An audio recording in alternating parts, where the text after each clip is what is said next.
शुक्रवार 10 दिसंबर। हरीश गावली का स्थायी मुकाम घाट कोपर वेस्ट जगदीश नगर में था। वहाँ उसके कब्ज़े में एक कमरे का किराए का एक फ्लैट था जहाँ वो अकेला रहता था। सिर्फ 2.5 साल उसने शादीशुदा ज़िंदगी का सुख पाया था। फिर बीवी और नवजात शिशु दोनों डिलीवरी के दौरान मर गए थे। अब वो वहाँ अकेला रहता था। पहले ही लेट मैरिज की थी, इसलिए शादी में अब उसकी कोई रुचि बाकी नहीं रही थी। फिर भी कभी कोई ज़रूरत महसूस होती थी तो पूरी हो ही जाती थी। वो शहर ही ऐसा था, ईंट उखाड़ो औरत मिलती थी। वो सुबह 7:30 बजे के करीब डबल रोटी लाने के लिए घर से निकला तो उसके वाकिफ दुकानदार पांडू ने उसे बताया कि रात को करीबी गंगा मैंशन में एक डबल मर्डर की वारदात वाक़या हुई थी। मैंशन के टॉप फ्लोर की सीढ़ियों में वहीं के रहने वाले 2 वीडियो को किसी ने शूट कर दिया था। तेरे को कैसे मालूम? गावली ने उत्सुक भाव से पूछा। सारे इलाके को मालूम है, पांडू बोला। सारे इलाके में वारदात की वजह से सनसनी फैली हुई है। पुलिस अभी तक वहाँ है। तेरे को कैसे खबर लगी? जैसे अभी तू आया वैसे इलाके के कई ग्राहक आए ना, डबल रोटी बिस्कुट पाव मस्का लेने। सब बोलते थे, सब पूछते थे, पांडू तेरे को खबर लगी रात गंगा मैंशन में क्या हुआ? पांडू तेरे को बोला कोई रात को इधर गोली कांड हुआ, किसी ने 2 वीडियो पॉइंट ब्लैंक शूट कर दिए। वारदात की खबर कैसे लगी? किसको लगी? अखबार वाले को लगी। सुबह सवेरे बोले तो 6 बजे के करीब वही अखबार बांटने आता है। वो मैंशन में ऊपर से नीचे की तरफ अखबार बांटना शुरू करता है। अखबार लेकर लिफ्ट से सबसे ऊपरले माले पर जाता है और फिर उस माले पर और नीचे उतरता हर माले पर अखबार फेंकता जाता है। ऊपरले माले पर अखबार फेंक कर अभी वो कुछ ही सीढ़ियाँ नीचे उतरा था कि उसे वहाँ खून से रंगी 2 लाशें दिखाई दी। बाकी अखबार फेंक कर चीखे मारता खून खून पुकारता वापस भागा। ऊपरले माले के बिड़ू लोग सबसे पहले जागे और बाहर निकले। उनमें एक बिड़ू मरने वालों के साथ उनके फ्लैट में रहता था। उसी ने लाशों की पहचान की। क्या पहचान की? बोला दोनों उसके साहिब लोग थे जो रात को लेट आते थे। वो कौन था? भाई जब मरने वालों को साहब लोग बोला तो नौकर ही होगा। ठीक, कौन थे साहब लोग? क्या करते थे? क्या करते थे तो मेरे को मालूम नहीं, पर नाम बोले मेरे कुछ ग्राहक।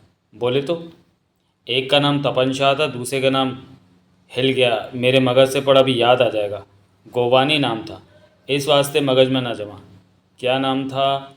गावली धीरज से प्रतीक्षा करने लगा। क्या नाम था साला? हाँ अभी याद आया दूसरा नाम। बेंजामिन। बेंजामिन कोस्टा था दूसरा नाम। कारोबार क्या था उनका? मालूम नहीं। रात को लेट क्यों आते थे? देवा रे, अरे हरीश भाई मेरे को कैसे मालूम होगा? मैं तो कभी देखा नहीं उनको। मैं तो खाली वो बोला जो मेरे को इलाके के ग्राहक लोग बोले।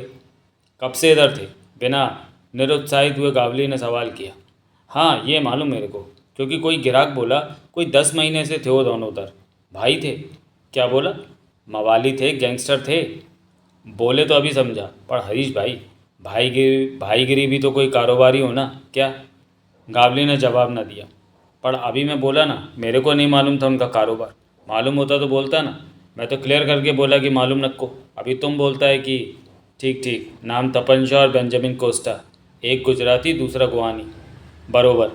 गावली ने जिद करके कई सवाल और पूछे लेकिन किसी का भी कोई संतोषजनक जवाब न मिला। उस दौरान 2 ग्राहक भी वहाँ पहुँचे पर उन्होंने डबल मर्डर का ही जिक्र किया। उसके अलावा कुछ जानते होने से कतई इनकार किया।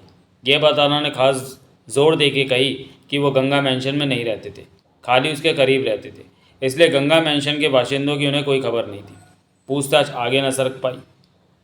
नवीन सोलंके के मोबाइल की घंटी बजी। उसने घड़ी पर निगाह डाली तो पाया 9 बजने को थे। पिछली रात 1 बजे तक वो अमर नायक के साथ उसके मलाड़ वाले बंगले पर था। 3 बजे के बाद घर लौटा था और अब दोपहर तक सोने का इरादा रखता था, जबकि मोबाइल की घंटी ने उसकी नींद में विघ्न डाला था। नायक की अपेक्षा में उसने स्क्रीन पर निगाह डाली तो उस पर दर्ज नाम उसके मगज में ना आया। ज़रूर कोई रॉन्ग नंबर लगा था। उसने कॉल रिसीव की। बाप, मैं गरुड़ बोलता है, गंगा मैंशन घाटकोपर से। आतंकित आवाज़ आई। ओ गरुण, शाह कोस्टा का 2 in 1, bodyguard cum general handyman. Garun का क्या काम उसे फ़ोन करने का, वो भी इतनी सुबह? बोल, वो रुक्ष स्वर में बोला। बाप, इधर बड़ा गलाटा हो गया। बॉस लोगों किसी ने रात के किसी टेम। सोलंके ने अब धीरे से सब सुना। आखिर वो खामोश हुआ तो सोलंके गुस्से से बोला, पहले क्यों ना बोला? बाप, पुलिस थाम के रखा ना, फारिग किया तो फ़ोन लगाया। पुलिस उड़ के नहीं आती, आते आते आती है। तब तक क्या करता था? बॉस लोगों का वेट करता था। बम मारता है साला हरामी। अक्खा टाइम सोता था, बोलता है वेट करता था। बाप, अक्खा नाइट वेट करता जागा ना, अर्ली मॉर्निंग में ज़रा आँख झपक गई। बकवास बंद कर, सोलंके दहाड़ा। नहीं मांगता मेरे को क्या? जवाब न मिला। आता है, उन दोनों को भी बुला के रखना। किन दोनों को? सोचना, मगज हो तो उस पर जोर देकर सोचना। संपर्क टूट गया। 10 बजे से पहले हरीश गावली के दोनों साथी पप्पू मलानी और कल्याण राजे गावली के घर पर मौजूद थे। गावली के बताए बिना दोनों को गंगा मैंशन में हुए डबल मर्डर की खबर नहीं थी। गंगा मैंशन की ही खबर नहीं थी, इसलिए उस बाबत उनके कुछ जानते होने का कोई मतलब नहीं था। इधर भी ऐसी था, गावली बोला, पर बेंजामिन कोस्टा नाम, बोले तो कोहानी नाम, मेरे को कुछ खटका था। मैंने एक्सप्रेस करके अंडरवर्ल्ड में और अपनी गैंग में पूछताछ की थी तो मालूम पड़ा था कि कोहानी अमर नायक गैंग का इम्पोर्टेंट करके बिड़ू था। इस लिहाज से उसके जोड़ीदार का भी अमर नायक गैंग का इम्पोर्टेंट बिड़ू होना जरूरी। जो बिड़ू उनके फ्लैट में उनके साथ रहता था उसने लाशों की शिनाख्त की थी। वो मेरे को मामूली बिड़ू लगा, बोले तो प्यादा लगा। वो साला अहदेदार लोगों के साथ क्यों रहता था? मेरे मगज में यही पड़ा कि सर्वेंट था या बॉडीगार्ड। मलानी ने अपना ख्याल जाहिर किया। कैसे होना? कैसा बॉडीगार्ड का गार्ड था जो फ्लैट में सोता था? साहब लोगों की गैर हाजिरी में? राजे ने चेताया। बाहर का उनका कोई दूसरा इंतजाम होना, गावली बोला। हो सकता है। अपन फॉलो किया बरोबर, सिंधी भाई भी फॉलो किया। अभी ये तो बोलो, इतना एक्सप्रेस करके बुलाया किस वास्ते? सुनो, समझो, अंडरवर्ल्ड बिग बॉस के, बोले तो अमर नायक के, दो बिड़ू को ही कमती किया, इतना बड़ा काम किया। अभी बोलो, करने वाला कौन? दोनों के माथे पर बल पड़े। हम तो बरोबर नहीं, अपना बॉस रतेश पाटिल भी नहीं, होता तो हम ही से बात करता, हम ही को हुक्म देता। ज़रूरी नहीं, राजेश संजीदगी से बोला। बरोबर बोला, ज़रूरी नहीं, पर मैं अपने गैंग के और बिड़ू लोगों से भी तो बात किया जो इस काम को करने के काबिल समझे जाते। सबने बोला उन्हें कुछ खबर नहीं थी, पर दो बिड़ू कोई कमती तो किया बरोबर। कौन किया? कोई और गैंग? मलानी संदिग्ध भाव से बोला। और कौन सा गैंग? गावली बोला। हम सबको मालूम है कि ये टीम दुबई गैंग के अलावा कोई और गैंग अमर नायक के गैंग के खिलाफ एक्टिव नहीं। अभी बोलो, क्या बोलते हो? किसी की पर्सनल खुन्नस उन दो से जो लुढ़काए गए, आपसी रंजिश में कत्ले की नौबत आई? यानी ये गैंग किलिंग नहीं, गैंग वॉर का ऐलान नहीं? किसके बीच होगा? वार के वास्ते कम से कम दो पार्टी होना ज़रूरी, एक अमर नायक तो दूसरी पार्टी कौन? दुबई गैंग तो हरगिज़ नहीं। गावली राजे की तरफ घूमा। तू बोल। मेरे को भी वही बोलने का, राजे बोला, जो मलानी बोला। पक्की बात? दोनों ने हामी भरी। तो फिर मेरी सुनो, गावली निर्णायक भाव से बोला। ये काम हम किया। दोनों ने चौंक कर सिर उठाया। हम किया तो? बोले तो दुबई गैंग किया। अगर ये खुन्नस से हुआ काम तो काम करने वाला कभी अपनी जुबानी कबूल नहीं करेगा कि ये काम उसने किया। साला मरेगा क्या कबूल करके? मलानी बोला। टंगा होगा जो कबूल करेगा, राजे बोला। यही मैं बोला, हमको नहीं मालूम कि अमर नायक के दो अहदेदारों को किसने कमती किया, पर हमेरे को बोलने का कि हमने किया। ऐसा? मलानी बोला। बरोबर ऐसा। हमेरा दो वाले लुढ़काया कि नहीं, दुबई गैंग को उसका बदला मांगता हूँ ना कि नहीं, इस वास्ते नायक के दो बुढ़ू हम कमती किए। हाँ। मलानी की सवालिया निगाह राजे पर पड़ी। राजे ने असमंजसपूर्ण भाव से कंधे उचकाए। गावली ने बारी बारी दोनों पर निगाह डाली और महसूस किया कि साथी पूर्णतः आश्वस्त अभी नहीं थे। बोले तो? वो बोला। तो मेरे मगज में ये टेम यही चना कि अगर असली कातिल अपना दावा खड़ा किया तो क्या होगा? क्या? दोनों ने खामोशी से सहमति में सिर हिलाया। मैं बोलता है क्या होगा? कुछ नहीं होगा। काय वास्ते होगा? हमेरे को नहीं मालूम नायक की किसी से खुन्नस, पर मालूम कि ये टेम उसकी सिर्फ दुबई गैंग से खुन्नस। इस वास्ते गई रात की घाट कोपर की वारदात पर हम अपना दावा नहीं भी ठोकेंगे तो भी नायक यही समझेगा कि हमने पलटवार किया। खामा खा, मलानी बोला। नहीं, खामा खा तो बोलो, जो हुआ वो किसने किया? किसी ने जवाब ना दिया। अरे तुम लोग मानता है कि नहीं? गावली झल्लाया। कि जो बोले तो कातिल अपनी जाति दुश्मनी के हवाले दो बिड़ू लुढ़काया, अंडरवर्ल्ड से भाईगिरी से उसका कोई वास्ता नहीं होना। अगर तुम लोग मानता है तो वो बिड़ू तो खुश होएंगे ना कि हमेरे क्लेम की वजह से उस पर से फोकस हट गया। ओके, राजे बोला, पर पलटवार जब होगा, अगर होगा तो हमेरे से ऊपर वाले भुगतेंगे जिनका दावा नायक की बराबरी का है। ऐसा? बरोबर ऐसा। और वो किस लिए है ऊपर वाले? ठीक, अभी आगे क्या होना? हाँ, गावली बोला, ये है मगज वाला सवाल, जवाब सुनने का। हमेरे को नायक के मलाड़ वाले बंगले के लेटर बक्स में एक पर्चा पहुंचाने का। बोले तो मामूली काम। क्या? क्या लिखा होगा पर्चे पर? सुनता नहीं है बरोबर, गावली फिर झल्लाया। मैं क्या बोला? पहले उस वारदात की बावत। काम हमने किया। हाँ। राजे ने मलानी की तरफ देखा। नतीजा सोच लिया? मलानी दबे स्वर में बोला। कैसा नतीजा? गावली बोला। क्या बोलना मांगता है? गैंग वॉर छिड़ जाएगी। फिर वहीं पहुंच गया। अरे हमने तो ना छेड़ी, शुरुआत तो हमने की, नायक का ट्रक थामा। समझता नहीं है, कावली अभी फिर झल रहा है। अरे हमको भी धंधा करने का या नहीं? जब नायक हमेरे लिए सांस लेने की कोई जगह ही नहीं छोड़ेगा तो हमेरे को कुछ तो करना होगा या नहीं? हमने किया, नायक का ट्रक काबू में किया। साली पक्की खबर की उसमें 8 किलो सोना साला पीतल भी ना निकला, पर वो जुदा बात क्या। मलानी ने जवाब न दिया, कुछ क्षण खामोशी रही। पाटिल से मशवरा करना चाहिए, राजे धीरे से बोला। क्या बोला? गावली तमक कर बोला। हमें रत्नेश पाटिल के कान में बात डालनी चाहिए। क्यों? क्योंकि हमेरे से एक माला ऊपर है, हम उसके अंडर में चलते हैं। गावली तिल मिलाया, फिर बोला। वो क्या करेगा? देखेगा, फैसला करेगा कि जो हमेरे को करना मांगता वो ओके है या नहीं। कैसे? कैसे करेगा? करेगा जैसे उसे ठीक लगेगा, आखिर हमेरा बॉस है। जैसे तू उसको बोलेगा वैसे वो आगे महाटिक को फ़ोन करेगा, जो कि हम सबका बॉस है। महाटिक को मांगता होएगा तो वो तो वही फ़ोन लगाएगा, जो पता नहीं कितना टाइम लगा के लगेगा। फिर मालूम क्या होगा? क्या होगा? जो फ़ायदा हमको मिलने का। मलानी, तेरे को तो मालूम क्या बोलते हैं अंग्रेजी में? एडवांटेज। कदरन पढ़ा लिखा मलानी बोला। भाई, तो वो हमको नहीं मिलने का क्या? अभी क्या बोलेगा? राजे संकोच से बोला। फिर हम सबको पाटिल के मिजाज की खबर। साला दूसरे का बात मानने में उसका हेट ही होता है। मेरे को पक्की वो बोलेगा सब गलत, सब ना करने लायक। कुछ सोच के ही बोलेगा ना, आखिर हमारे से ऊपर है। इतना ऊपर नहीं है, इतना ऊपर नहीं है कि हर वक्त अपने बड़े रुतबे का ही रौब देता रहे। फिर भी छोड़, फिर भी ऐसे हम कभी तरक्की नहीं कर सकेंगे, हमेशा उसके अंडर में ही चलते रहेंगे। मांगता है? उसने दाएं बाएं गर्दन घुमाई। ये टेम हम जो किया वो सामने आएगा तो देखना, वो हमारी तारीफ़ करेगा। तारीफ़ ना करे, वाट तो नहीं लगा देगा। हमारा अपना बिड़ू भी और दुश्मनी भी, अमर नायक भी। कुछ नहीं होगा। नायक के 2 इम्पोर्टेंट करके बिड़ू लुढ़क गए। हमेरा धोवा ले गया, 60 किलो सोना हाथ आकर भी हाथ ना आया। हमेरा तो ना था। अब बस कर, नहीं तो मेरे को गुस्सा आ जाएगा। साला खजूर दूसरे पाले की जुबान बोलता है। नहीं बोलता। अभी पक्की कि कुछ नहीं होगा? हाँ पक्की। आखिरी बार बोलता है पक्की।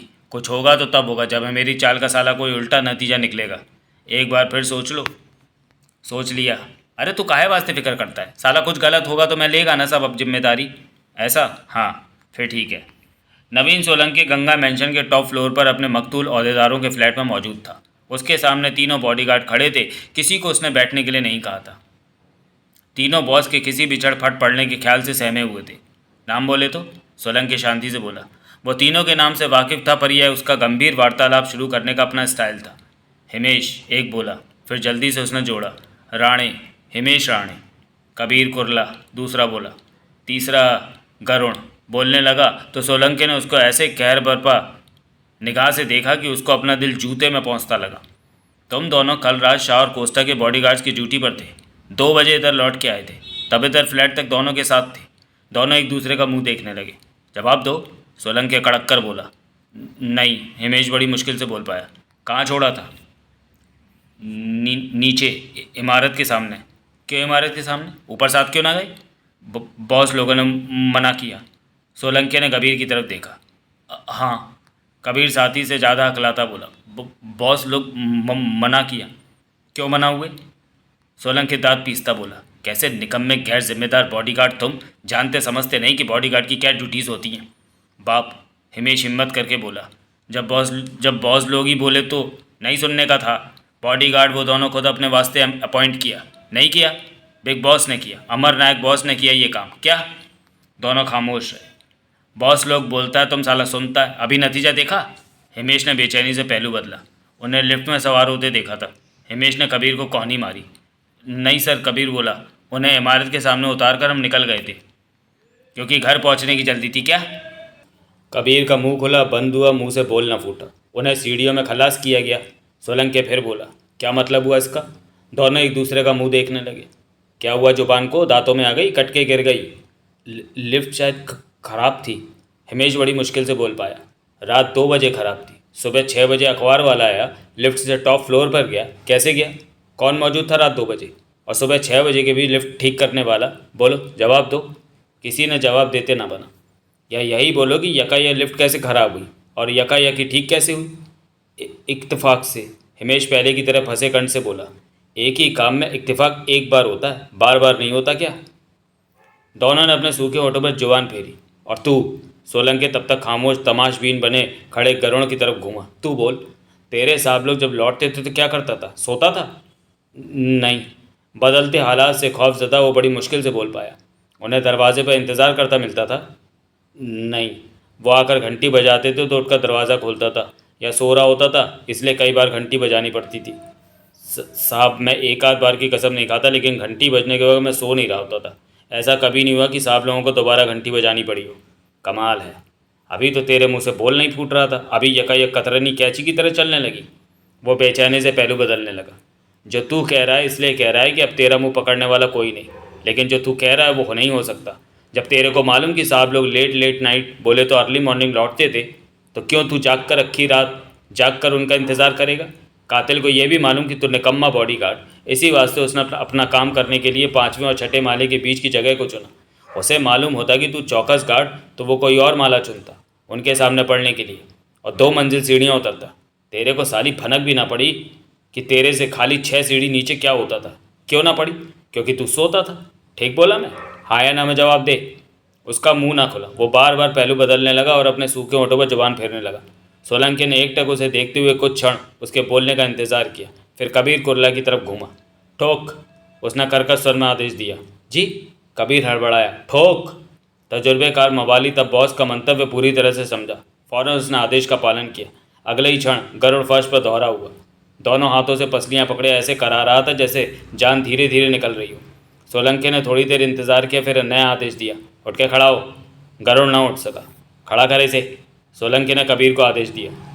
कबीर फौरन उसके करीब पहुंचा। उसने अपने दोनों हाथ पीछे से गरुड़ की बगलों में डाले और बड़ी बेरहमी से उसे उठाकर उसके पैरों पर खड़ा किया। मेरी तरफ देख, सोलंकी पूर्वक कर्कश स्वर में बोला। गरुड़ बड़ी मुश्किल से सिर उठा पाया। सोता था? उसका सिर ऊपर नीचे हिला। कभी ऐसा होता था कि साहब लोगों को आकर घंटी ना बजानी पड़ी हो? गरुड़ का सिर दाएं बाएं हिला। तत्काल सोलंकी उसके विमुख हो गया। ये किसी ऐरे गहरे का काम नहीं। इस बार सोलंकी बोला तो उसकी आवाज़ पहले जैसी उग्र नहीं थी। किसी शातिर मुजरिम का काम है जिसकी मर्जी से लिफ्ट बिगड़ती थी और सुधरती थी। लिहाजा कुछ अपने आप नहीं हुआ। कुछ अपने आप नहीं होता। किसी ने घात लगाई। किसी ने घात लगाकर हमारे 2 अहदेदारों को ऑफ किया। किसी को पहले से मालूम था कि हमारे अहदेदारों के निकब में गोली मार देने के काबिल बॉडीगार्ड कैसे अपने इतने जिम्मेदारी के काम को अंजाम देते थे। तुम लोगों के मुंह फेरते ही लिफ्ट उसने ख़राब की ताकि शाह और कोस्टा को सीढ़ियाँ चढ़ के ऊपर आना पड़ता। उसके बाद उन दोनों को शूट कर देना क्या मुश्किल काम था? कि किसी ने हिमेश डरता झिझकता बोला। आवाज़ ना सुनी। बोले तो गोली चलने की आवाज़ ना सुनी। गोली की आवाज़ ना सुनाई दे, ये बहुत मुश्किल काम, बहुत पेचीदा काम। सॉरी बोलता है बाप। अच्छा करता है, क्योंकि आइंदा अब कभी यह मौका नहीं मिलेगा। हिमेश के चेहरे पर उलझन के भाव आए। तुम तीनों का अभी डिसमिस किया जाता है। बॉस, रहम रहम। कबीर ने अभी उसके सुर में सुर मिलाया। गरुड़ अब अपने पैरों पर खड़ा ज़रूर था, लेकिन बोलने के काबिल अभी नहीं था। ये रहम ही किया है चिंदी चोरों। नायक बॉस के सामने पेश होते तो गोटी से लटकाने का हुक्म होता। तीनों के शरीर ने स्पष्ट झुरझुरी ली। ये फ्लैट लॉक करने का। सोलंकी एकाएक उठ खड़ा हुआ। और चाबी मेरे को बचाने का जाता है। जैसे कि फैसला हुआ था, जीते ने अपनी निगाहबानी का निशाना चर्च गेट वाली इमारत को बनाया। 10:30 वो वहाँ पहुँच गया। उसने अपनी शमसी की। टैक्सी सड़क से पार इमारत से थोड़ा एंगल पर खड़ी की और सिगरेट फूंकता प्रतीक्षा करने लगा। किसी हासिल की उम्मीद उसे बिल्कुल नहीं थी, लेकिन जो वो कर रहा था वो भी ना करता तो क्या करता। सुबह की उस घड़ी इमारत में आवाजाही की कोई कमी नहीं थी, इसलिए चाह कर भी वो सबको अपनी निगाह का मरकज़ नहीं बना सकता था। इस बात ने उसे बहुत परेशान किया। सुबह की उस अफरा तफरी में वो उसे न दिखाई देता तो क्या बड़ी बात होती। अब वो महसूस कर रहा था कि उसे वहाँ जल्दी पहुँचना चाहिए था, पर अब वो काल का पहिया उल्टा नहीं फेर सकता था। जो हो चुका था उसे अनहुआ नहीं कर सकता था। लेकिन 11 बजे के बाद अफरा तफरी घटने लगी और थोड़ी देर बाद आवाज़ आई, इक्का दुक्का रह गई, तो तब उसे चैन महसूस हुआ। उसकी प्रतीक्षा जारी रही। मॉर्ग का अटेंडेंट रमुलू हिवारे पोस्टमार्टम वाले डॉक्टर के ऑफिस में पहुंचा। उसने अदब से डॉक्टर का अभिवादन किया। क्या है रमुलू? डॉक्टर व्यस्तता जताता बोला। साहब, परसों जो रोड एक्सीडेंट केस का पीएम हुआ था, रमुलू बोला, उसकी बात है। उसकी क्या बात है? जल्दी बोल, बहुत काम मेरे को। इसरार कादरी करके रोड एक्सीडेंट में मरे बिड़ू की जेबों से बरामद सामान इधरिच रह गया। काय को? कल लाश की सुपुर्दगी भी हो गई। वो सामान रिश्तेदारों को ना दिया? साहब, भूल गया। वो पुलिस वाला भी भूल गया। मॉर्ग में जिसकी परमानेंट ड्यूटी होती है, वो सामान पहले उसको सौंपा जाना होता है। भूल गया? साहब, भूल ही गया। ऐसी भूल माफ़ नहीं की जा सकती। साहब, गलती मान तो ली। गलती मान लेना ही काफ़ी नहीं होता, कोताही पर एक्शन होता है। खामा खा खामा खा नहीं, ऐसा ही रूल है। बोले तो इस मामूली कोताही पर आप मेरे को रूल बताएंगे? अरे बोलो ना।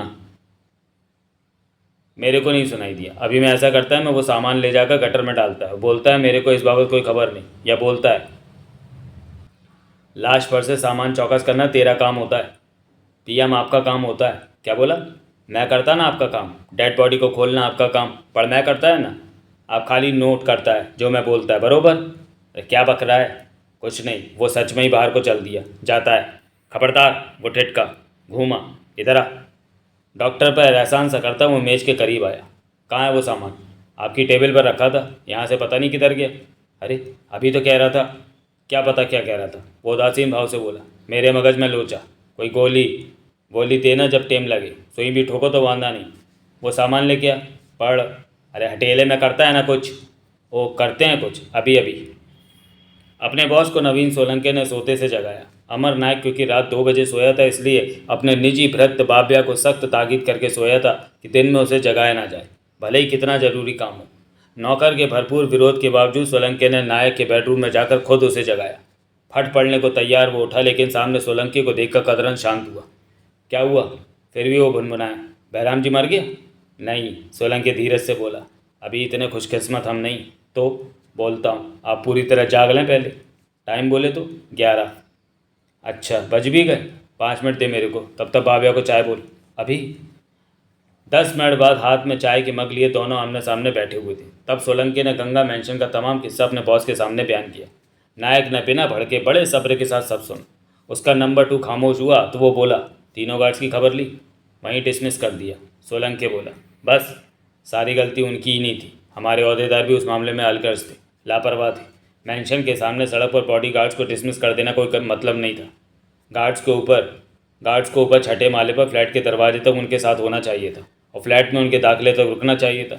दूसरे, उन्हें करुण को फ़ोन करके आना चाहिए था, ताकि वो सो भी गया होता तो फ़ोन सुनने के बाद चाक चौबंद उन्हें फ्लैट की चौखट पर या लिफ्ट के सामने मिलता। बीच में इतना बड़ा सिक्योरिटी गैप था जिसकी तरफ किसी की तवज्जो नहीं थी। सोलंकी एक झटका फिर बोला, सिवाय कातिल के। इस वास्ते तीनों गार्ड्स को कम सज़ा। जी हाँ, क्योंकि हम पिलपिला रहे हैं। ऐसी कोई बात नहीं बॉस, गार्ड्स के साथ डील करना मेरा कारोबार है। मैंने ऐन चौकस किया ना अपना कारोबार। जिनकी वजह से हमारे 2 अहदेदार जान से गए, उन्हें ज़िंदा छोड़ दिया। बॉस, इस वक्त मुद्दा ये नहीं है कि जिसको लेकर मैंने आपको सोते से जगाया। इस वक्त मुद्दा ये है कि बाकायदा स्कीम बना के कोई हमारे 2 बीड़ू टपकाया। अभी बोल, इतना नफीस वार करने वाला कौन? बोले तो हमेरे तो इम्पोर्टेंट करके बीड़ुओं का कातिल कौन? तभी बाबिया वहाँ पहुँचा। नायक ने बिकने के लिए उस पर आंखें तरेरी तो वह विनयशील स्वर में बोला, बाप ज़रूरी? क्या ज़रूरी? बोल। ये लिफाफा। उसने हाथ में थमा एक डाक खाने के लिफाफा जैसा लिफाफा नायक को दिखाया। बाहर लेटर बकस में पड़ा था। खोल। बाप पहले से खोला। अरे अंदर कुछ है या खाली लिफाफा है?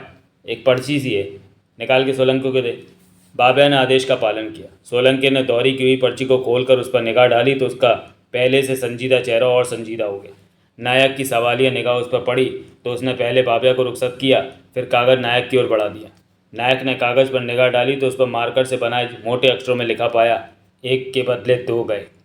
क्या मतलब है इसका? नायक बोला, 1 कौन है और 2 कौन? आप अभी भी नींद में हैं, सोलंकी बोला। 1 आनंदराव धोवाले और 2 हमारे तपंचा और बेंजामिन कोस्टा, जिनके ऑफ किए जाने की मैं अब खबर लाया। देवा! नायक के नेत्र फैले। ऐसी दीदा दिलेरी, ऐसा हौसला! शेर की मूंछ का बाल नोच लिया और करतूत को छुपाया भी नहीं। किसने? सोलंकी अपलक बॉस को देखता बोला। दुबई गैंग ने। और किसने? तेरी निगाह में कोई और है जो ये काम किया? सोलंकी ने जवाब न दिया। अरे अब बोल तो सही कुछ।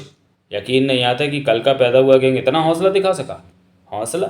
खुला चैलेंज सोलंकी, खुला चैलेंज, बल्कि जंग का ऐलान। यानी ये सिलसिला अभी और चलेगा? तेरे को कोई शक? सोलंकी खामोश रहा। क्या करेगा नायक? टांगों में दुब दबाकर खामोश बैठ जाएगा? नहीं, उनकी तरफ से चले ना चले ये सिलसिला हमारी तरफ से चलेगा, चलता रहेगा जब तक कि दुबई गैंग का वजूद खत्म नहीं हो जाएगा। क्या? सोलंकी ने जवाब ना दिया, जाहिर किया कि जवाब सोचता था। तेरे मगज में कुछ और है तो साहब बोल। आप बोलिए, मैं आपके पीछे हूँ। तो सुन, उनका शाह और कोस्टा से जास्ती इंपॉर्टेंट वीडियो टपकाने का है कोई मगज में? रत्नेश पाटिल। बरोबर, मेरे मगज में भी यही नाम आया। तो ही बोला ये बीड़ू धोवाले से ऊपर, लोअर परेल में उसका ऑफिस। आज ही विकेट ले उसकी, उसका ठिया भी फोड़ दे, कुछ ना बचे साला। कोई लोचा है तो बोल। कोई लोचा नहीं, आपके हुक्म पर आज ही अमल होगा। बढ़िया। थानाध्यक्ष सुरवे अपने थाने में अपने ऑफिस में मौजूद था। उसके सामने एक 8x10 साइज का पीला लिफाफा पड़ा था जो अभी बंद था। दूसरा सफ़ेद छोटा लिफाफा उसने खोल लिया था और अब वो उसमें से बरामद पत्र को पढ़ रहा था। दोनों लिफाफे भायखला थाने से स्पेशल मैनेजर के हाथ वहां पहुंचे थे। पत्र में दर्ज था, सूचनार्थ निवेदन है कि बीते मंगलवार को भायखला स्टेशन के सामने एक रोड एक्सीडेंट हुआ था जिसमें इसरार कादरी नाम का एक टेम्पो वाला एक ट्रक के नीचे आकर तब कुचला गया था और ठौर मारा गया था, जबकि वो टेम्पो स्टैंड से स्टेशन की तरफ सड़क पार कर रहा था। बुधवार को भायखला के सरकारी अस्पताल की मॉर्ग में उसका पोस्टमार्टम हुआ था और लाश की सुपुर्दगी की कार्रवाई हुई थी। किसी प्रशासनिक चूक की वजह से हथप्राण का निजी सामान न रिश्तेदारों को सौंपा जा सका था और न उसके लिए उनकी तरफ से कोई मांग खड़ी की गई थी। आज पोस्टमार्टम वाले डॉक्टर को उस बाबत सूझा था तो उसने वो सामान हमारे पास भिजवा दिया था। वर्तमान में उस सामान की कोई उपयोगिता नहीं है, लेकिन हमें प्रतीत हुआ था कि मंगलवार को जो कत्लशुदा डेड बॉडी आपके थाने पहुंच गई थी, संलग्न सामान का उससे कोई रिश्ता हो सकता था, क्योंकि डेड बॉडी बहुत बड़े ट्रंक में ढोई गई थी और इतना बड़ा ट्रंक किसी टेम्पो में ढोया गया हो सकता था। संलग्न सामान बहुत मामूली है, अगर वो आपको किसी काम का ना लगे तो उसे इस थाने को वापस लौटाने की जगह नष्ट कर दें, क्योंकि अब उसका कोई दावेदार नहीं है। बकलम बाकलम SHO Byculla station house. Surve ने चिट्ठी एक और रख दी और पीले लिफाफे को खोलकर मेज़ पर पलटा। सरसरी तौर पर उसने एक एक आइटम का मुआयना किया। ड्राइविंग लाइसेंस, रैगजीन का बटुआ जिसमें एक पुराने ट्रैफिक चालान की कॉपी और एक पुराना एनलैंड लेटर। कैश के नाम पर एक पैसा भी नहीं, कौन छोड़ता था। एक गोदरेज के ताले की चाबी, एक आधी टूटी कंघी, एक मैला सा रुमाल, एक दोहरा किया हुआ छोटा सा कागज़ का पुर्जा। उसने उसे खोलकर सीधा किया तो उस पर बॉल पेन से लिखा गया, Chhatrapati decorators and caterers, Shukla road, Churchgate, Mumbai 400020। वो सोचने लगा क्यों था वो पता एक्सीडेंट विक्टिम टेम्पो ड्राइवर के निजी पॉकेट में रखे जाने योग्य सामान में, क्योंकि उस पते पर टेम्पो से उसे सामान ढोया था। क्या सामान? बड़ा ट्रंक जो जहाँ पहुँचाया गया था वहाँ से आगे लाश ढोने के लिए इस्तेमाल किया गया था। कहाँ ढोने के लिए? कहीं भी, चर्च गेट के उस पते से दूर कहीं भी, जैसे दादर वेस्ट। उसने दिमाग पर जोर दिया तो उसे सूझा कि ट्रंक भायखला टेम्पो स्टैंड के करीब ही कहीं उपलब्ध होना चाहिए था। यानी अब उसे ट्रंक के ओरिजिन का भी अंदाज़ा था और उसके डेस्टिनेशन का भी। अपने भीतर उमड़ती उत्तेजना को काबू में करते उसने जेब से अपना मोबाइल फ़ोन निकाल कर हाथ में लिया। दोपहर बाद जीत सिंह का मोबाइल बजा। उसने जेब से फ़ोन निकाल कर हाथ में लिया। वो अभी भी टैक्सी में ही मौजूद था और सामने ही 15 मंजिला इमारत की वॉच के बोर नाशुक्रे तब तक बेनतीजा काम को अंजाम दे रहा था। उसने मोबाइल की स्क्रीन पर निगाह डाली तो नाहक उसका दिल लड़ जा। लाइन पर थानेदार सुरवे था। जैन बोलता है साहब। सहमा सा वो बोला। पड़काए को सहमा सा, वो जो कुछ कर रहा था उसी के हुक्म पर तो कर रहा था, ज़रूर कोई मामूली बात होगी। उसके दिल ने तसल्ली महसूस न की। कहाँ पर है? सवाल हुआ। चर्च गेट पर, उसने जवाब दिया। साहब हुक्म? 15 मिनट में मेरे पास थाने पहुँच, वरना तेरी खैर नहीं। साहब बात क्या है? 15 मिनट। लाइन कट गई। हकबकाया सा जीत सिंह मोबाइल को देखने लगा। 15 मिनट? कमीना कुत्ता, गोली लगे रंडी के जने को, दूसरी सांस ना आए। 15 मिनट में क्या उड़ के पहुँचूँ? आखिर उड़कर ही पहुँचा। उसे थानाध्यक्ष सुरवे के ऑफिस में पेश किया गया। साहब की ड्यूटी करता सिपाही मारुति राव उसे भीतर लाया तो थानाध्यक्ष ने उसे हुक्म दिया, यहीं पर रोक, जाने को बोलूँ तो जाना, बल्कि खोटे को भी बुला ले। सिपाही मारुति राव लपक कर बाहर गया और उल्टे पाँव सिपाही दिलीप खोटे के साथ लौटा। जीत सिंह को आसार अच्छे नहीं नजर आ रहे थे। हाकिम उसे ऐसे देख रहा था जैसे कसाई बकरे को देखता था।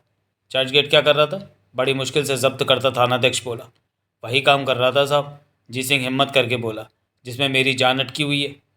एक बात का फिर भी जवाब दे, वहाँ तेरा निशाना शुक्ला रोड की 15 मंजिला बिल्डिंग थी जिसमें छत्रपति करके एक कैटरर है। साहब था तो ऐसी जिसमें माफिया डॉन अमर नायक भी मुकाम पाता है। जीत सिंह का दिल फिर लड़ जा। किस फिराक में था कमीना? सवाल मुश्किल पूछ लिया शायद मैंने। साहब ये तो बोलो किस वास्ते ऐसा अर्जेंट करके बुलाया, अभी मालूम पड़ता है। वो अपनी एग्जीक्यूटिव चेयर पर से उठा और विशाल ऑफिस टेबल का घेरा काट के जीत सिंह के सामने आन खड़ा हुआ। उसने अपलक जीत सिंह को देखा। जीत सिंह स्पष्ट विचलित हुआ। मैंने तेरे को बोला था, हाकिम पूर्वत उसे घूरता बोला। तेरी खातिर चेताया था। अगर मेरे को मालूम पड़ा तो ख्याली ट्रंक हाउस का चक्कर लगा भी चुका है तो तेरी खैर नहीं। जीत सिंह ने बेचैनी से पहलू बदला। एक दिन याद न रख सका मेरी वार्निंग, मुस्तफ़ा बाजार पहुंच गया। मालिक इंतखाब बेग ख्याली से अपना नाम भी ना छुपाया, अपने जोड़ीदार का नाम भी ना छुपाया। जोड़ीदार बोले तो गायलो सारडनी सारडी ना, तेरा फेलो टैक्सी ड्राइवर क्या? जीत सिंह खामोश रहा। पर इस वक्त तेरा जोड़ीदार मेरे रडार पर नहीं। अभी मैं बोले या तू बोलेगा कैसे पहुंचा ख्याली ट्रंक हाउस? मैं ही बोलता हूँ। ट्रंक पर से स्टिकर उखाड़ा। नहीं उखाड़ा, जीत सिंह हिम्मत करके बोला। अच्छा, बहुत दिलेरी से जवाब दे रहा। स्टिकर में उखाड़ कर ले गया होता तो आप कैसे पहुंच पाते वहाँ? देखा तो साले को, देखो तो साले को अपनी और पुलिस की औकात को एक बराबर समझता है। साहब, पुलिस वाले भी आदमजात ही होते हैं मेरी तरह। नहीं होते। तेरे जैसे गटर के कीड़े और बकायदा ट्रेनिंग याफ्ता पुलिस वाले एक बराबर नहीं होते। जी सिंह ने अपने सूखे होठों पर जुबान फेरी। उसकी समझ में कुछ नहीं आ रहा था कि आखिर हाकिम चाहता क्या था। इसकी जुबान को लकवा मार गया है। हाकिम बोला, कुछ करना होगा कोटे। इसकी दोनों बाहें पकड़, पीठ पीछे। कर लेगा? हाँ साहब, कोटे पूरे विश्वास के साथ बोला। कोई लोचा तो मारुति राव को भी साथ लगा। कोई लोचा नहीं साहब, होगा तो बोलूँगा। शाबाश। कोठे ने आगे बढ़कर जीत सिंह की दोनों बाहें थामी और बेरहमी से उन्हें उसकी पीठ पीछे मरोड़ा। जीत सिंह पीड़ा से बिलबिलाया। हाकिम उसके सामने पहुंचा। वो खुद चढ़ खामोश खड़ा रहा, फिर एकाएक उसके पेट में, पसलियों में, छाती पर अपने वजनी घूंसों की बरसात करने लगा। फिर जैसे एकाएक उसने वो काम शुरू किया था वैसे ही उसका समापन किया। वो 2 कदम पीछे हट गया। छोड़ दे, उसने आदेश दिया। सिपाही कोटे सिंह ने जीत सिंह की दोनों बाहें छोड़ी तो वह निशब्द फर्श पर ढेर हुआ। उठ के खड़ा हो, हाकिम कर्कश स्वर में बोला। जीत सिंह ने जैसे सुना ही नहीं।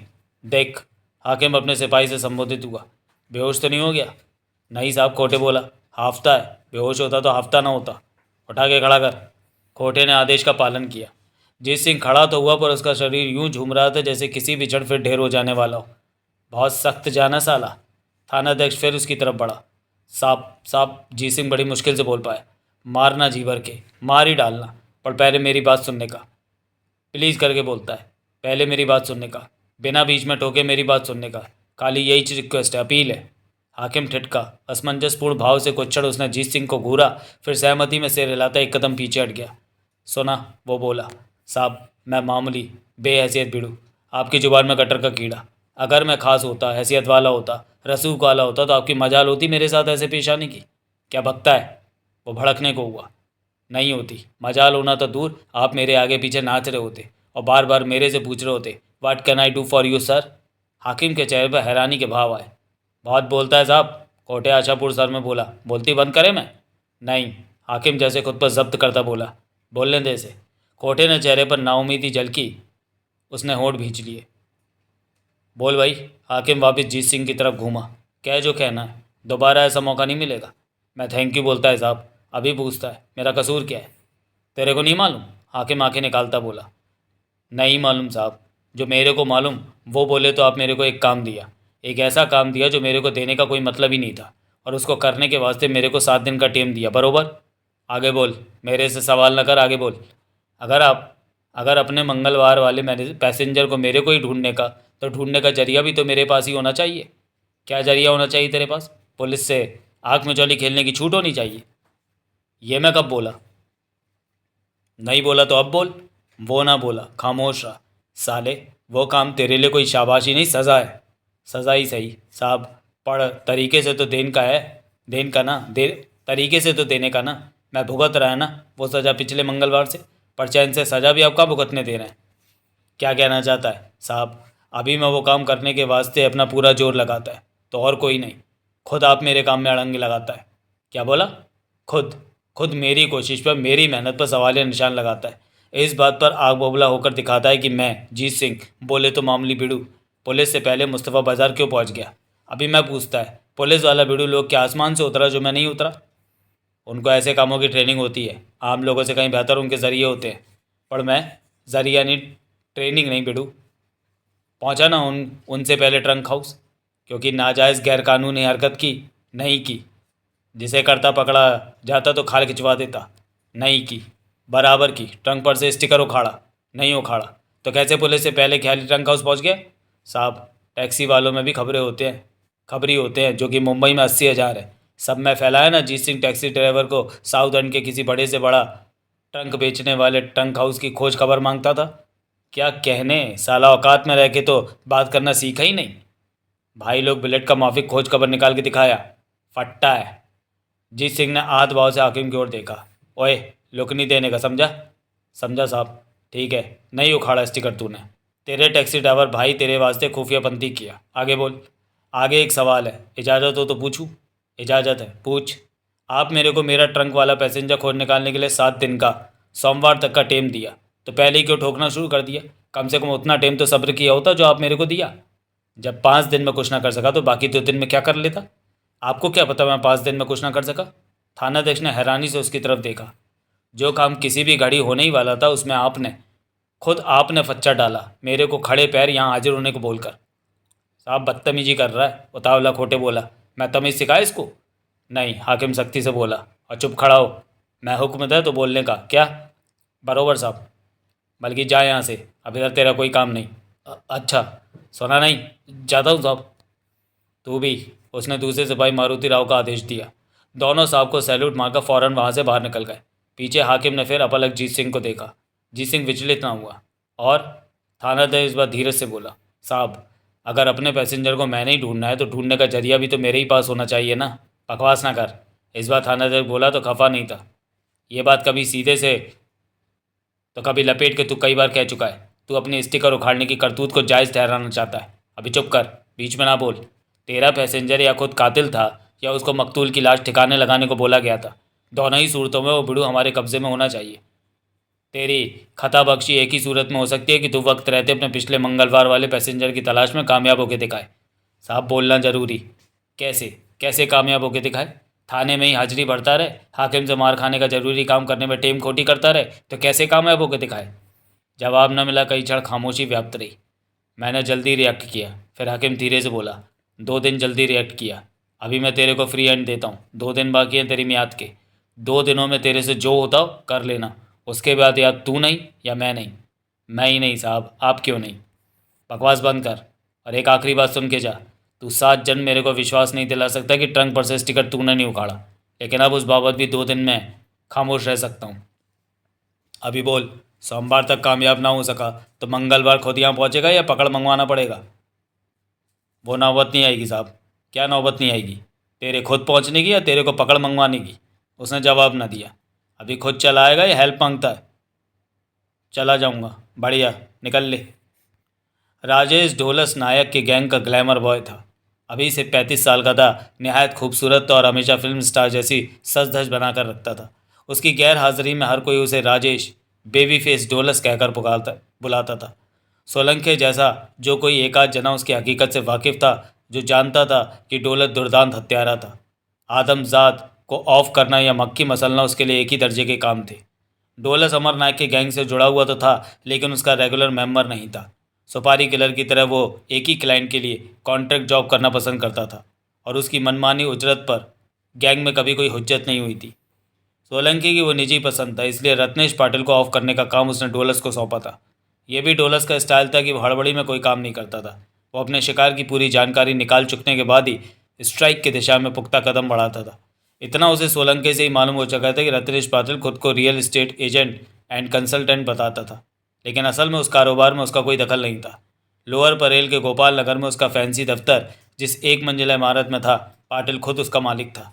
उस रोज़ की पड़ताल से डोलस इतना जान चुका था कि दफ्तर में 2 ही बड़े कमरे थे, जिसमें से फ्रंट वाला रिसेप्शन कम वेटिंग लॉन्च था, जिसमें कदम रखने से पहले एक चौड़े बरामदे से होकर गुजरना पड़ता था।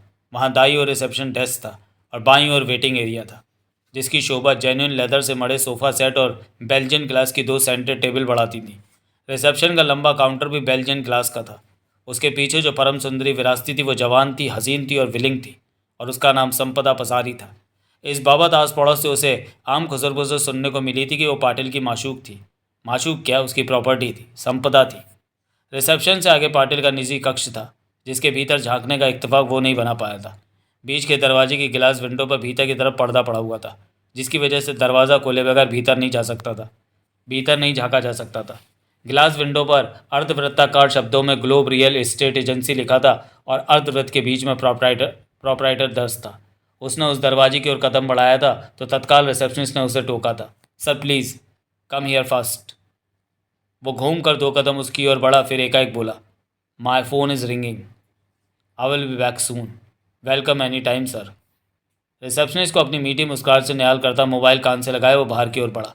पाटिल के निजी शेड्यूल के बारे में उसे खबर लगी थी कि उसकी वहाँ रोजाना की हाजिरी लाजमी नहीं होती थी, लेकिन जब आता था तो दोपहर बाद ही आता था। एजेंसी का फ़ोन नंबर बाहर प्रवेश द्वार पर लगे विशाल साइन बोर्ड पर ही दर्ज था, जो कि उसने नोट कर लिया था।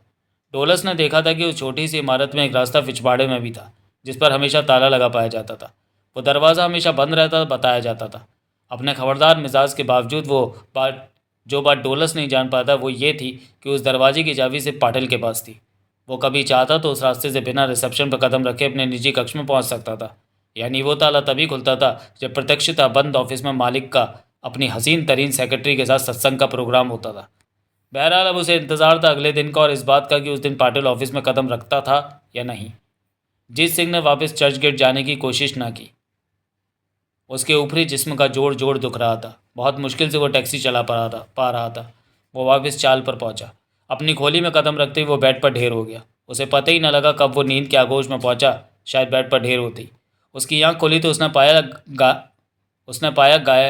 पाया गायलो उसकी बेड के करीब खड़ा उसे झिंझोड़ कर जगा रहा था। सोने दे, वो कुनमुनाया। उसने फिर आंखें मींच ली। जीते, 9 बजे हैं। क्या 9 बजे हैं डियर फ्रेंड? वो उठकर बैठ गया और घायलों को यूं देखने लगा जैसे उसे पहचानने की कोशिश कर रहा हो। मैं फिर ऑटो में बुदबुदाया, 6 घंटे से सोया पड़ा हूँ। ये टेम तू जागता है, मरता है, बॉम्ब मारता है, तू जिंदा है। साला ये जीना भी कोई जीना है? जीते, कोई डिफरेंट करके नशा किया जो फर्स्ट टाइम किया? क्या किया बोल? मेरे को 1 कप चाय पिला सकता है? नो प्रॉब्लम, लेके आता है। इदरीच बनाना, मिल्क फिर भी मांगता होऊंगा। बाहर गेट पर ही टी स्टॉल है ना, लेके आता है। Just you wait. घायलो चला गया। जब लौटा तो उसने दोस्त को फिर दीन दुनिया से बेखबर सोया पाया। वो चिंतित हो उठा। उसने उसे फिर झंझोड़ कर जगाया। क्या हुआ तेरे को? वो पूर्व चिंतित स्वभाव से बोला। चाय लाया? जी सिंह उठ के बैठता हुआ बोला। हाँ, पाव भी, with double helping of butter. सोचा 6 आवर से सोता था तो हंगरी भी होएगा, है ना? कब से कुछ नहीं खाया। घायलों ने से चाव और पाव थमाया, खुद उसने खाली चाय ली। अभी बोल क्या हुआ तेरे को? घायलों बोला। साला मेरे को फीलिंग आता है कि कुछ डेंजर करके हुआ तेरे साथ। तेरी उम्मीद से जास्ती डेंजर करके हुआ। जीसस मर्सी, क्या हुआ बोलना? जीत सिंह ने बोला। चाय और पाव के साथ ही उसकी स्टोरी खत्म हुई। सन ऑफ अ होर, क्रोध से कांपता घायलों बोला। The lousy two bit son of a whore. I will tear him apart with my bare hands. अरे मैं है ना, साला उठ के खड़ा नहीं होना सकता, बोलता है मैं है ना। बटर वाला पाव खा के ताकत आया ना, बॉम्ब मारता है साला। घायलों किसी के खिलाफ कोई सीरियस करके स्टेप लेना हो तो 2 ही चीज़ें ज़रूरी, बोले तो हौसला और हथियार। ये टाइम में चोट खाए सांप जैसा है, इस वास्ते हौसले की कोई कमी नहीं, पर हथियार की कमी बरोबर। क्या ऐसा जो सही मांगता? माथा फेरेला है, बोलता अपना पैसेंजर को फेस करने का वास्ते ज़रूरी। मजाक करता है। घायलों खामोश रहा। एक टाइम डेविड मेरे को गन दिलाया था, जीत सिंह याद करता बोला। लोकल, असली, 61 माल, 8 नंबर चप्पल, दाना भी फ्री में, 40,000 में। ये टाइम है तेरे पास? जीत सिंह का सिर इनकार मिला। मेरे पास भी नक्को, पड़वाना नहीं। नेक्स्ट टाइम अफसर मिले तू तो ऐसा कुछ करना कि साला शर्म से मर जाए। मजाक ना कर यार। नहीं करता, तू भी अपने डेंजर इरादे छोड़। इमीजिएट करके कुछ करना ज़रूरी नहीं होना। You better wait and watch. जीते, revenge is better when served cold. तब तक थानेदार मेरी वाट लगा देगा। माय डियर, उम्मीद पर दुनिया कान।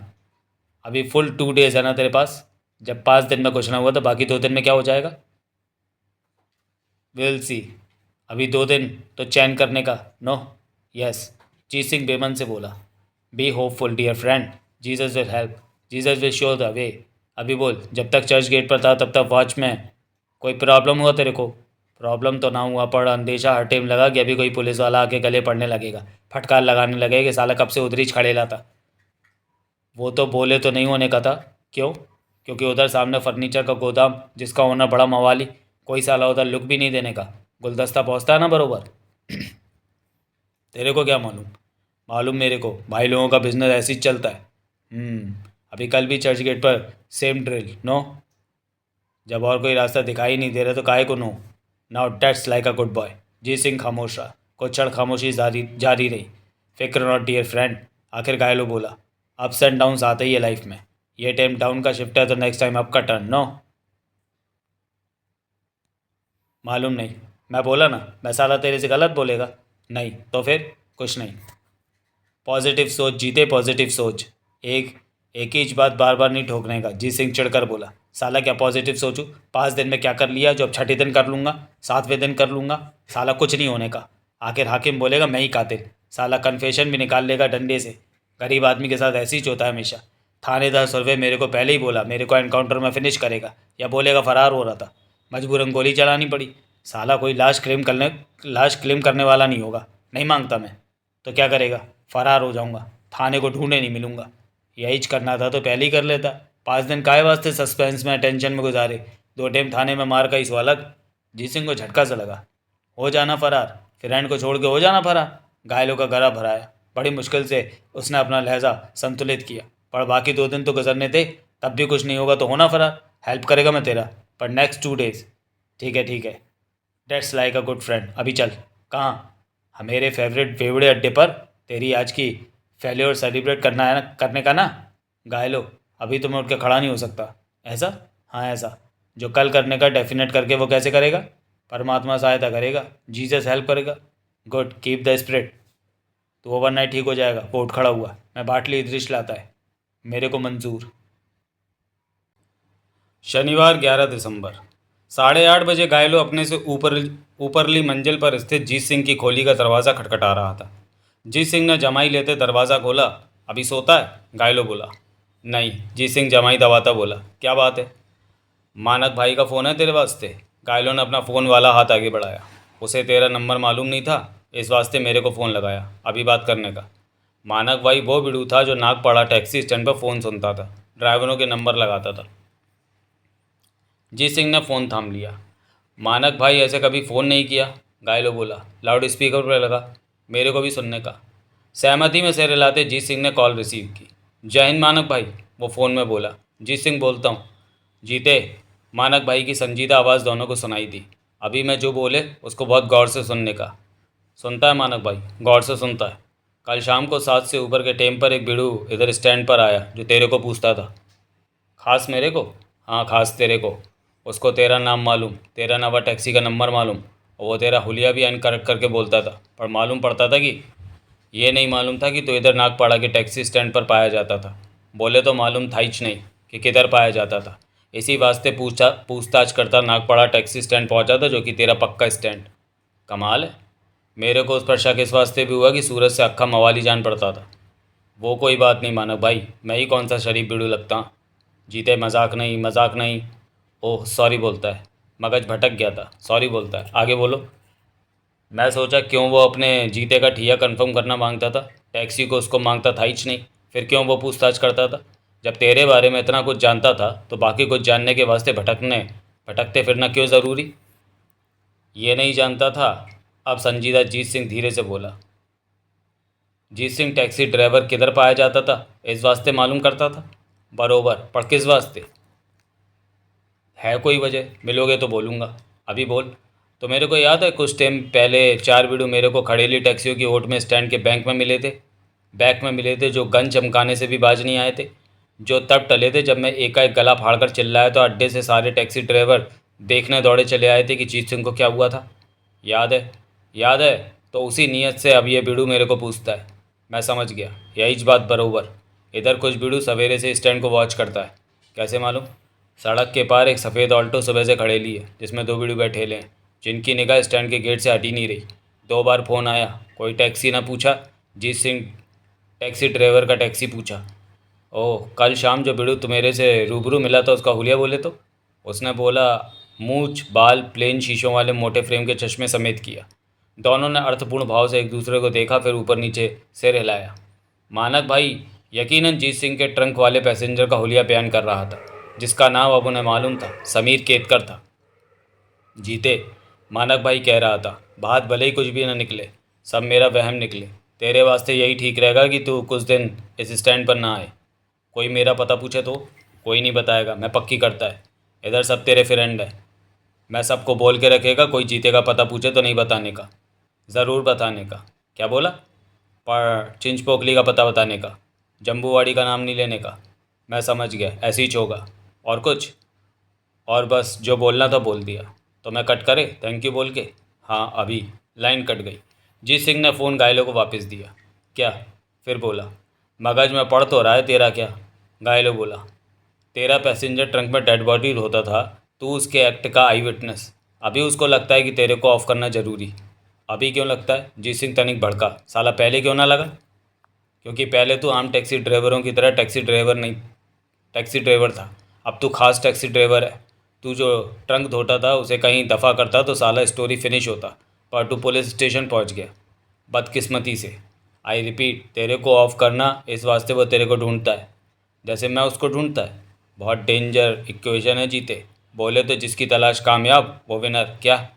जीत सिंह ने चिंतापूर्ण भाव से सहमति में सिर हिलाया। जीत सिंह पिछले रोज से भी पहले चर्च गेट की 15 मंजिला इमारत के सामने मौजूद था। उस बार भी उसका मुकाम कल की तरह सड़क से पार था। अलबत्ता एक नया काम उसने किया था। घायलों ने अपनी एक पुरानी गोल्फ कैप जैसी टोपी उसे दी थी जो वो उस घड़ी पहने था।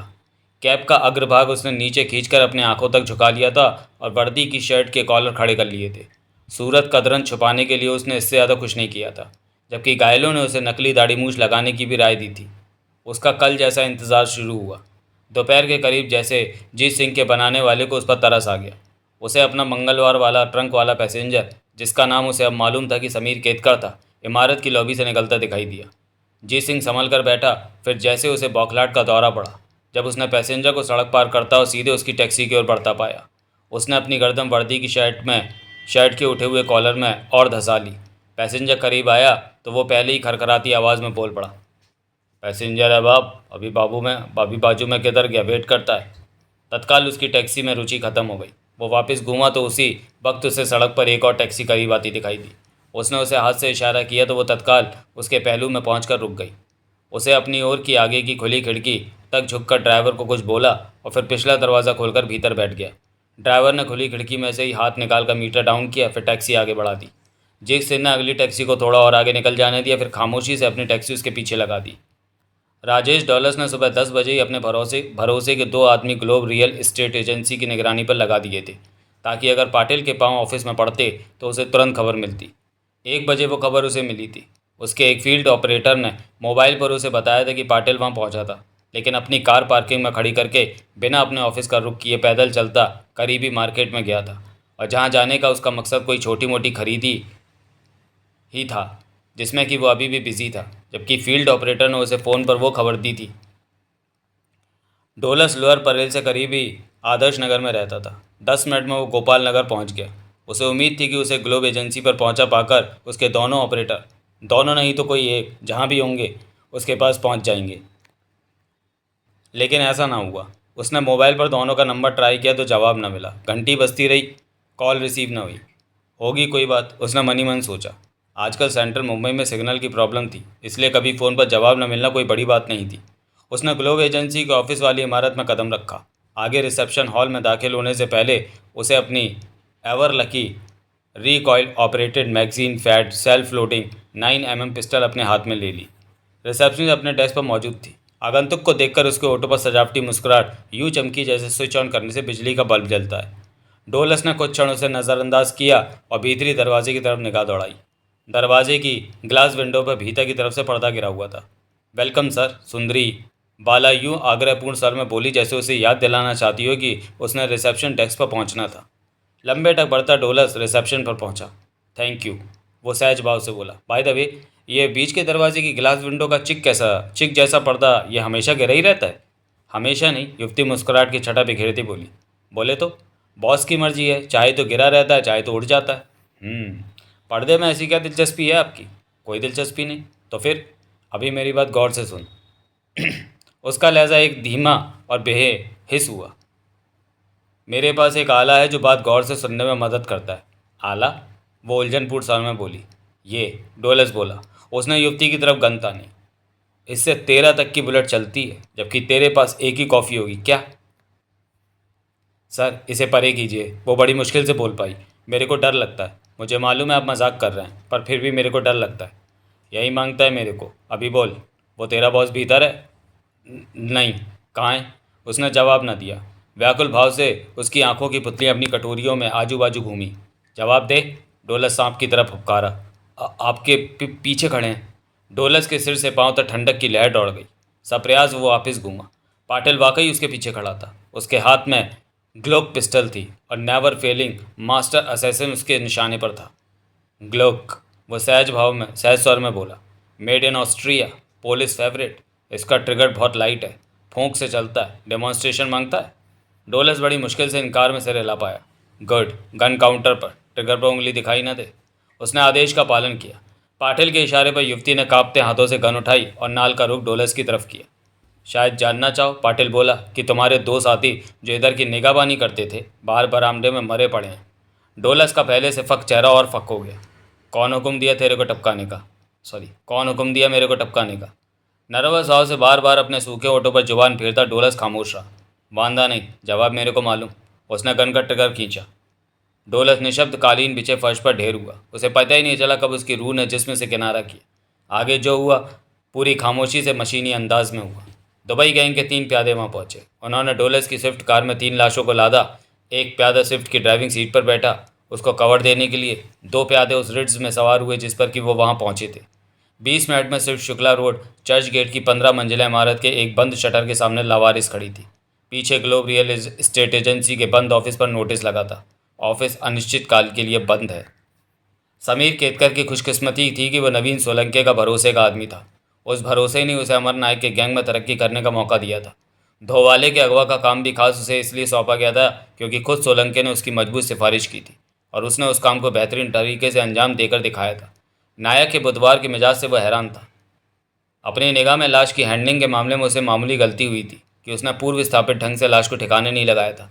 ऐसा न करने की जो वजह उसने बताई थी वो दुरुस्त थी, सटीक थी, लेकिन उसकी बदकिस्मती थी। बिग बॉस की नाक नीचे नहीं आई थी। उसे 4 दिन में टैक्सी ड्राइवर को तलाश करके उसकी विकेट लेने का हुक्म हुआ था। अब उस मियाद में वो आखिरी दिन बाकी था और वह टैक्सी ड्राइवर जीत सिंह का कोई अता पता नहीं निकाल पाया था। ना ही लगता था कि बाकी बचे दिन में निकाल पाता। अब बाकी के दिन में वो अपने अभियान में सफल न हो पाए तो नायक की सनक का कोई भरोसा नहीं था। सोलंकी की हिमायत के बावजूद उसे कड़ी सज़ा मिल सकती थी, जो कि सज़ाए मौत भी हो सकती थी। इतनी बड़ी सज़ा के ख्याल से उसका दिल दहलता था। शाह और कोस्टा के कत्ल की रूह में नायक का मिजाज गर्म था और वो किसी भी करवट टेक सकता था। 4 दिन की मोहलत खत्म होते ही बिना किसी वार्निंग के, बिना किसी नोटिस के बिग बॉस उसे ऑफ करवा सकता था। आम हालात में शायद रहम की दरख्वास्त चल जाती, लेकिन अब उसका कहर बरफ के रहता, इस हद तक कि वो अपने डिप्टी सोलंके की भी नहीं सुनता।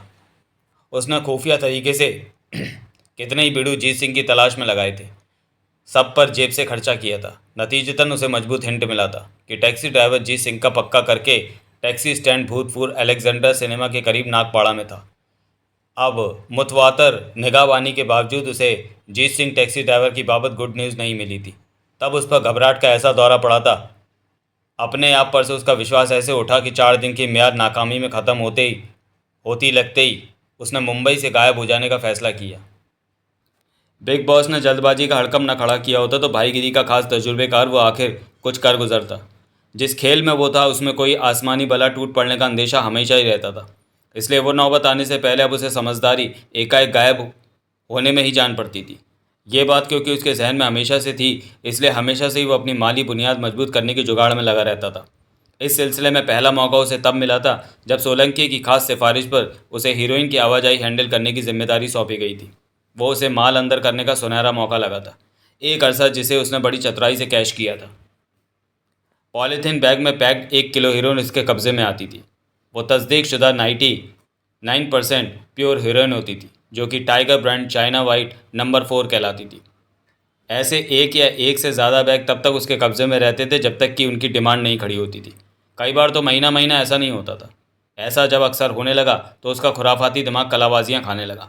वो बार बार सोचने लगा कि अगर एक थैली में से थोड़ी सी, बहुत थोड़ी सी हीरोइन सरकाई जाती तो किसी को क्या पता चलता। सारी उस्तादी सील बंद थैली को खोलकर दोबारा बंद करने में थी और उस करतब से वो पहले से बाखूबी वाकिफ था। फिर भी काफ़ी देर अमानत में खयानत करने की उसकी हिम्मत न हुई, लेकिन जब बार बार वो मौका उसके सामने आता ही रहा तो एक बार उसने हिम्मत कर डाली।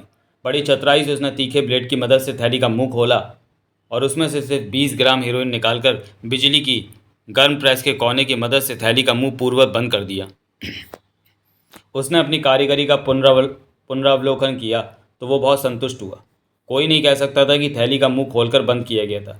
ऐसा ना होता तो वो उस थैली को सोलंके की तवज्जो में लाता और कहता कि वो ठीक से पैक्ड नहीं थी।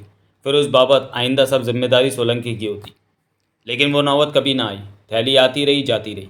किसी को भी कभी मालूम सा भी शक न हुआ कि किसी थैली से कोई छेड़छाड़ की गई थी। कोई वजन को चौकस करने की कोशिश करता तो यही समझा जाता कि वो पीछे से ही अंडरवेट आई थी। वजन पूरा करने के लिए वो थैली में 20 ग्राम हीरोइन की जगह 20 ग्राम पिसी हुई चीनी मिला सकता था, पर उसने ऐसी कोई कोशिश कभी नहीं की थी, क्योंकि वजन में थोड़ी सी कमी इत्तेफाक माना जाता, मिलावट यकीनन किसी की करतूत मानी जाती। यूं बार बार 20 ग्राम हीरोइन कामयाबी से पार करते 1 साल में उसने 1 किलो हीरोइन जमा कर ली। होलसेल मार्केट में अगर जायज़ कीमत न भी मिलती तो जिसकी कीमत 1 करोड़ रुपए से ऊपर होती। अब चोरी से सरकारी हीरोइन को रोकड़े में तब्दील करने का टाइम आ गया था। सैंपल के तौर पर 2 ग्राम हीरोइन उसके साथ थी और अपनी टैक्सी ट्रिप के सिरे पर वह 1 kilo tiger brand China white number 4 heroine के ग्राहक से मिलने वाला था। उसकी मंजिल साइन में चिदम्बरम मार्ग पर स्थित एक नामालूम हैसियत का गेस्ट हाउस था, जिस पर कोई बोर्ड तक नहीं लगा दिखाई देता था। पता नहीं आमतौर पर पता कैसे लगता था कि वो पब्लिक के लिए ओपन गेस्ट हाउस था। वहाँ होने वाली मुलाकात के लिए वो अपनी सुरक्षा का पूरा इंतजाम करके आया था। ग्राहक से मुलाकात और अपनी सुरक्षा की तरफ उसकी इतनी ज़्यादा तवज्जो थी कि उसे खबर ही नहीं लगी थी कि कोई उसके पीछे लगा था। वस्तुतः कोई उसके पीछे लगे थे। जीत सिंह दुविधा में था। वो एक 3 मंजिला इमारत थी जिसके सामने सड़क पर उसका मंगलवार वाला पैसेंजर उतरा था और इमारत का विशाल फ्रंट यार्ड पार करके भीतर दाखिल हो गया था। क्या थी वो जगह? टैक्सी से उतरकर वो पूछताछ नहीं कर सकता था, क्योंकि तभी वो वापस आ जाता तो यकीनन जीत सिंह को पहचान लेता। नतीजतन कहीं वहीं फौजदारी का आलम खड़ा हो जाता तो कोई बड़ी बात ना होती। क्या करे वो? उसने थानाध्यक्ष सुरभि को फ़ोन करने का फैसला किया। वो जगह दादर वैसे ज़्यादा दूर भी नहीं थी। पुलिस की सायरन बजाती जीप पर थानाध्यक्ष सुरभि फ़ौरन वहाँ पहुँच सकता था। फिर वो जानता, उसका पैसेंजर जानता। उसने मोबाइल निकालकर उसका नंबर पंच किया तो घंटी बजती रही, जवाब न मिला। थोड़े इंतज़ार के बाद उसने फिर फ़ोन बजाया तो नतीजा फिर वही निकला। क्या फ़ायदा हुआ? जिस शख्स की तलाश की जिम्मेदारी उसे सौंपी गई थी वो मिला तो थानेदार नहीं मिल रहा था। क्या फ़ायदा हुआ उसके पर्सनल मोबाइल का नंबर हासिल करके? वो फिर फ़ोन बजाने ही लगा था कि सड़क पर उसे केतकर दिखाई दिया।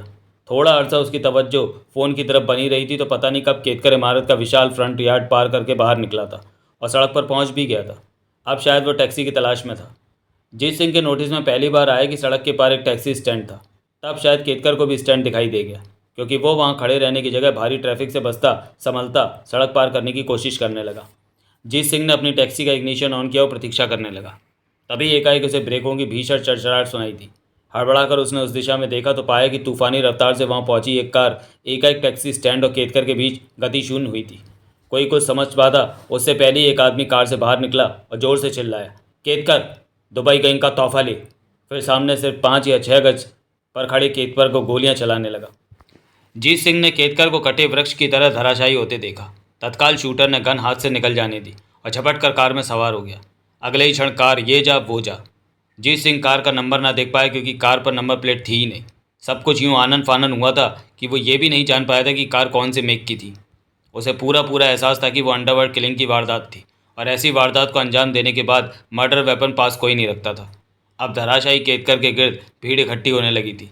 गन जो शूटर फेंक गया था की तरफ अभी तक किसी की तवज्जो नहीं थी। लगता था किसी को शूटर के उस एक्शन की खबर ही नहीं लगी थी। उसने इग्निशन ऑफ किया और कैब से बाहर निकला। तमाशाई भीड़ का हिस्सा बनने की जगह वो उस तरफ बढ़ा जिधर उसने गन गिरती देखी थी। सहज भाव से चलता वो गन के करीब पहुंचा। उसने एक सावधान निगाह आजू बाजू दौड़ाई तो सबकी तवज्जो धराशायी गोलियों के शिकार पर गई।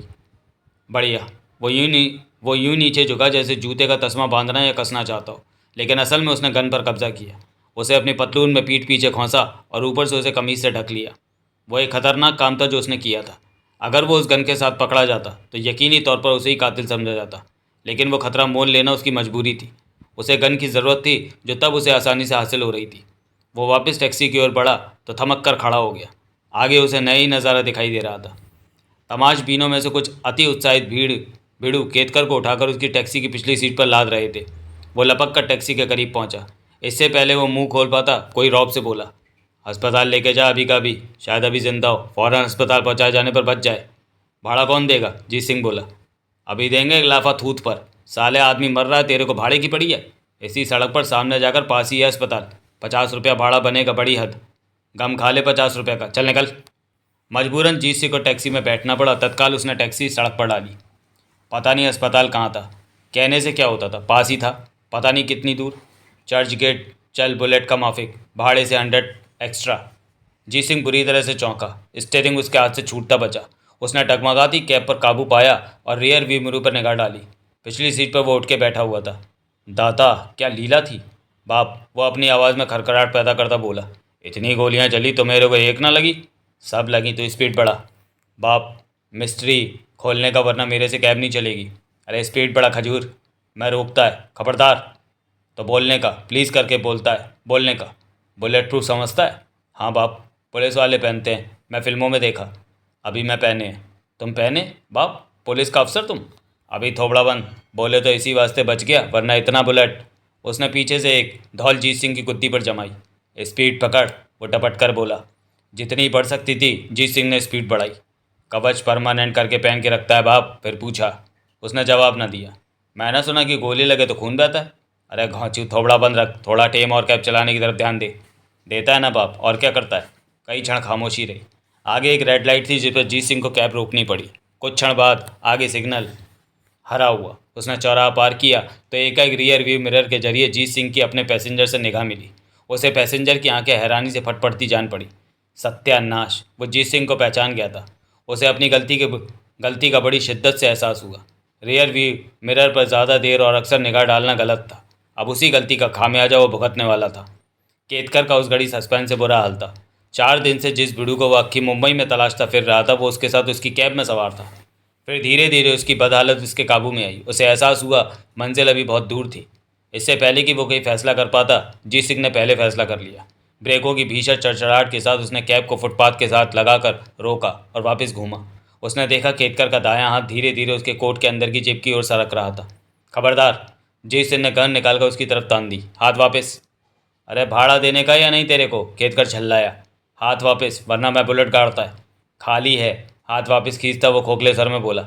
आजमा के देख। शूटर गन खाली करके फेंका। आजमा ना। क्या मांगता है? अभी टाइम नहीं बताने का, मेरे को अभी एक फ़ोन लगाने का। किसको?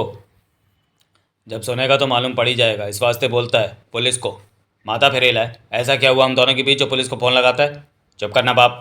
जी सिंह ने गन बाएं हाथ में ट्रांसफ़र की और मोबाइल को जांग पर रखकर कीबोर्ड पंच किया। बिना फ़ोन की ओर निगाहें झुकाए नंबर लगाने का नतीजा यही निकला कि 2 बार उंगली गलत डिजिट पर जाकर पड़ी। तीसरी बार मजबूरन उसे निगाह झुकानी पड़ी। ऐसा होते ही केतकर उसके गन वाले हाथ पर झपटा। गन जीते के हाथ से निकल गई। केतकर ने एक झटके से कैब का फुटपाथ की ओर का दरवाज़ा खोला और बाहर जुस्त लगा दी। तत्काल वो संभला और फुटपाथ पर भागने की जगह भारी खतरा मोल लेकर चलते ट्रैफिक में शामिल होकर भागा तो जीत सिंह को पता ही नहीं लगा कि वो किधर गया। पीछे जीत सिंह हकबकाए से कैब की ड्राइविंग सीट पर बैठा रहा। कामयाबी एक छलावे की तरह उसे छू कर गुजर गई थी। उसने एक सर्द आह भरी और नीचे झुककर पहले गन और फिर फ़ोन उठाया। उसने उम्मीद के खिलाफ उम्मीद की कि उसके पैसेंजर की मंजिल अभी भी चर्च गेट होगी। आखिर उसने बिग बॉस को रिपोर्ट करना था कि दिन दहाड़े उसके कत्ल की कोशिश की गई थी। पैसेंजर को जीत सिंह क्यों पुलिस के लिए थाम कर रखना चाहता था? जीत सिंह को यकीन था कि इसका जवाब पैसेंजर को नहीं सूझने वाला था। बहरहाल जीत सिंह अभी भी मालूम कर सकता कि केतकर चर्च गेट और आगे 15 मंजिला इमारत पर पहुंचा था या नहीं। अब उसने 2 फ़ोन करने थे, एक घायलों को, दूसरा थानेदार सुरवे को। घायलों कहीं करीब होता तो खुद चर्च गेट पहुंचता, दूर होता तो किसी उस तरफ मौजूद कैब ड्राइवर को फ़ोन करता। थानेदार से उम्मीद थी कि वो चर्च गेट की 15 मंजिला इमारत पर रेड डालता और वहां से जीत सिंह के मंगलवार वाले पैसेंजर को, समीर केतकर को हिरासत में लेता और उसकी जान का जंजाल खत्म होता।